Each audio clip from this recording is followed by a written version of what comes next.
Navsari SOG પોલીસે 10.50 લાખના ગાંજા સાથે 2 આરોપીને ઝડપી પડ્યા તો અન્ય આરોપીને વોન્ટેડ જાહેર કરવામાં આવ્યો છે।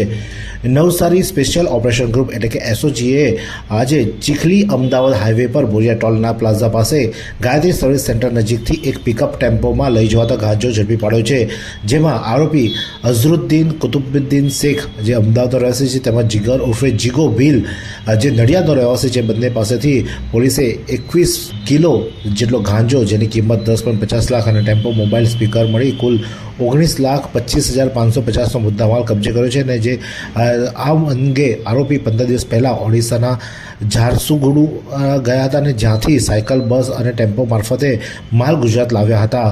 વોન્ટેડ આરોપીમાં સમીર સલીમ વોરા અમદાવાદનો રહેવાસી છે, તેમજ અસદ યુસુફ મલેક જે નડિયાદનો રહેવાસી છે, અને બાબા જે નડિયાદનો રહેવાસી છે, અને દાદુ જે ઓડિશાનો રહેવાસી છે। આ જ આરોપીઓને વોન્ટેડ જાહેર કરી ગ્રામ્ય પોલીસમાં NDPS એક્ટ હેઠળ ગુનો નોંધી વધુ તપાસ હાથ ધરવામાં આવી છે।